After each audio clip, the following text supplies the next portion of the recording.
Blossom by Pupil Slicer.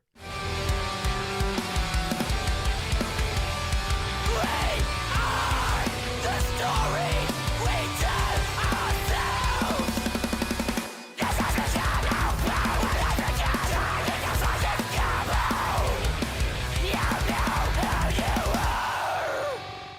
This is the London Outfit's second studio album, released the 2nd of June via Prosthetic Records. Blossom consists of 10 tracks, clocks in at around 46 minutes, and is the much anticipated follow-up to 2021's debut LP, Mirrors. First and foremost, I don't believe either of us have heard Mirrors, correct? No, I don't think so. Yeah, we're very new to this project, which, to be fair, is still one that's very much in its infancy. Yeah. We're new to the new projects. I think what's crazy about this record is how much it accomplishes what the record we just spoke about does not.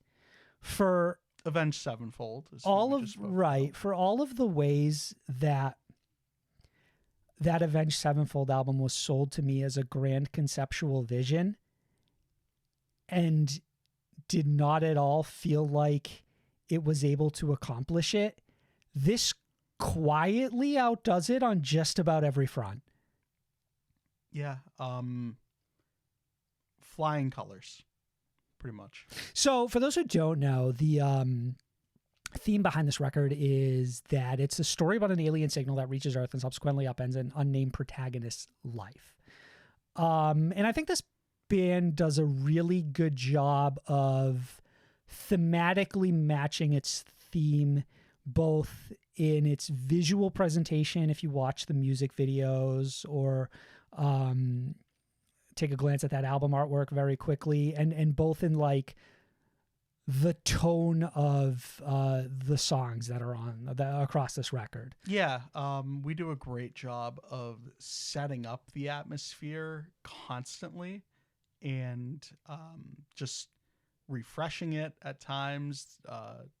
Influences include Silent Hill, Dead Space, and Bloodborne, and you can absolutely hear that in like the first 30 seconds of songs. What's crazy is that you can hear you can hear like the feeling that those references invoke. You know what I mean? Like the sense of dread you'd get from them, or the sense of feeling lost, or just like a general like horror, that everything about this album kind of feels alien and just absolutely nails that sensation.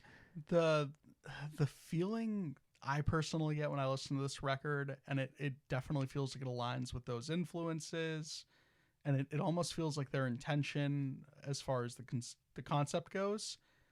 It's the sonic version of feeling like someone is constantly watching you.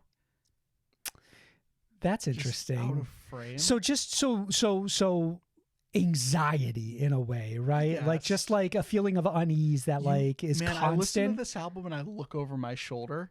Mm-hmm. Like I just need to like make sure I am alone in the room, or that no one is following me home from wherever I'm coming from. Interestingly enough, I don't think you watched any of the music videos for this. I don't think I did. So I checked out there's a music video for the intro track, Glaring Dark of Night and Momentary Actuality, and then there's videos for No Temple and Blossom, and they all follow this kind of unnamed protagonist as they kind of like wander alien like through, you know, in one instance they're at a club and like Pupil Slicer's performing in all the videos, and in a way that almost feels like they're kind of wandering through like a concert performance every time, or that like Pupil Slicer is like background noise to like the story that we're sort of following here, and they're like quietly going behind people and then like biting their necks, kind of like very vampire like.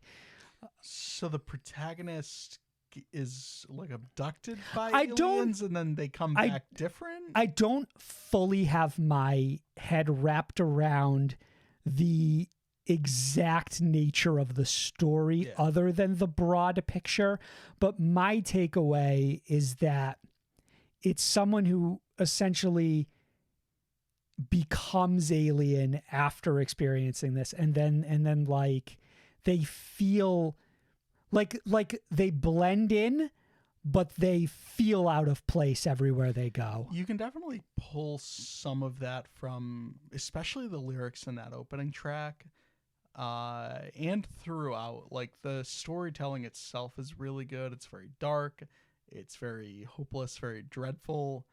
Can definitely sort of hear the alien nature of it all, or the influence of it all.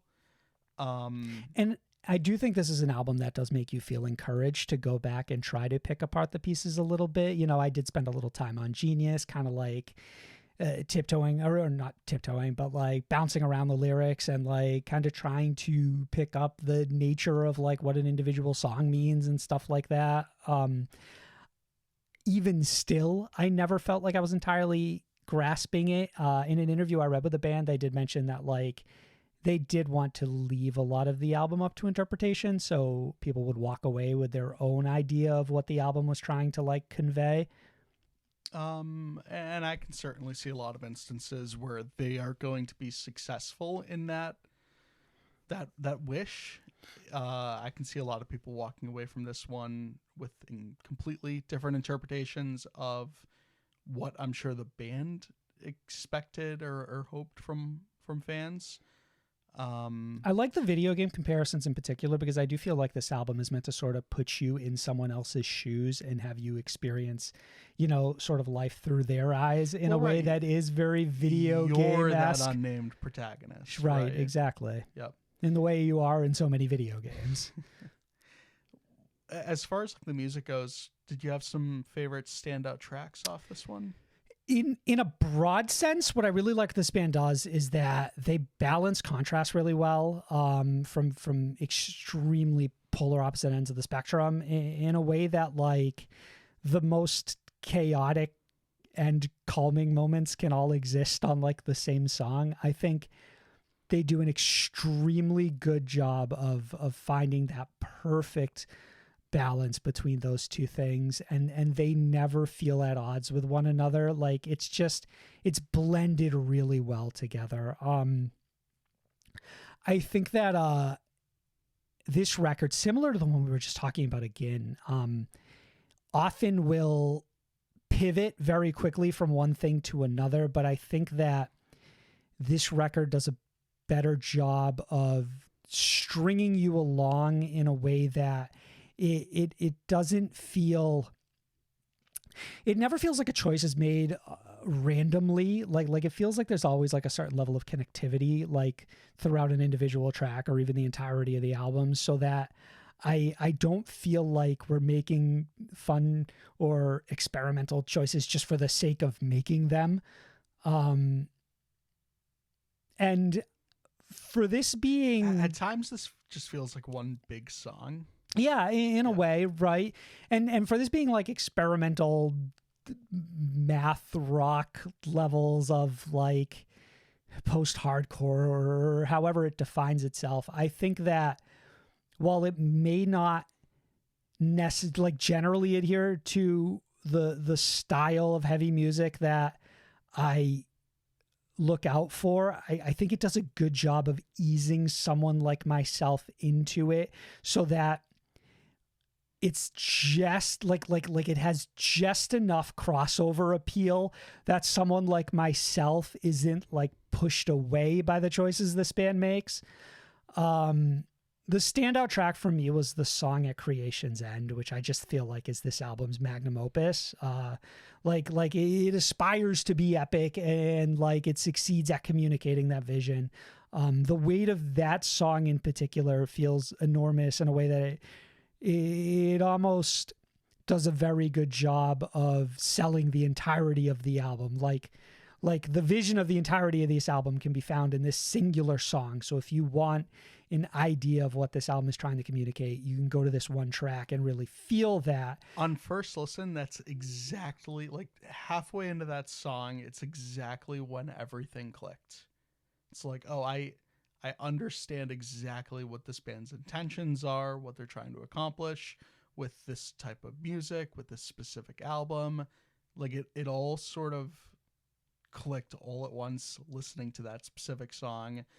And it's like a 7-minute epic. Like there's no rushing to the finish line on this track. It feels like the pacing even then is still really solid because it doesn't overstay its welcome or anything. You hit the nail on the head when you said it's essentially the magnum opus for this. Honestly, it's for the band as far as I'm concerned at this point in time, but it's impressively the best track on here.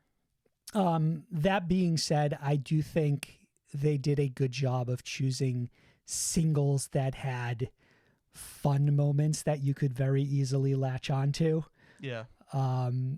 This band does a really good job of playing both to the audience and themselves. Like they don't ever get so lost in their own creation that they forget that they're trying to create something for people to like go listen to and enjoy.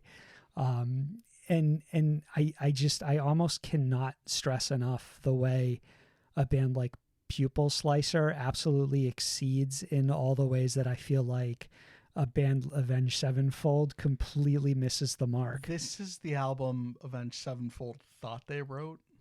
Right. And that's not like a 1-for-1, right?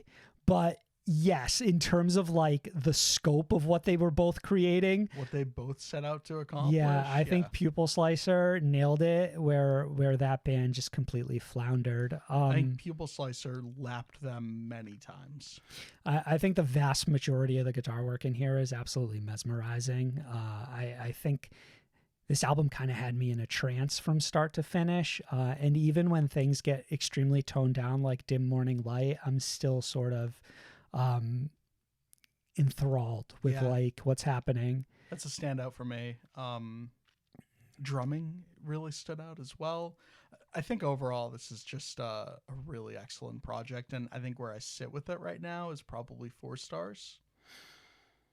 Yeah, I think just because looking at what this band was trying to do and how they absolutely nailed it, it might not necessarily be the most me album I've heard all year, but I think that Pupil Slicer is a band who just they really understand themselves in a way that like it's hard not to have a lot of enjoyment from that experience, right? And I think it's important to acknowledge too that I'd be surprised that with repeated listens you don't pull the layers back even more and find even more to like about this album. Yeah, there's a lot worth going back and jumping into for sure. Yeah, Blossom by Pupil Slicer. Go check it out.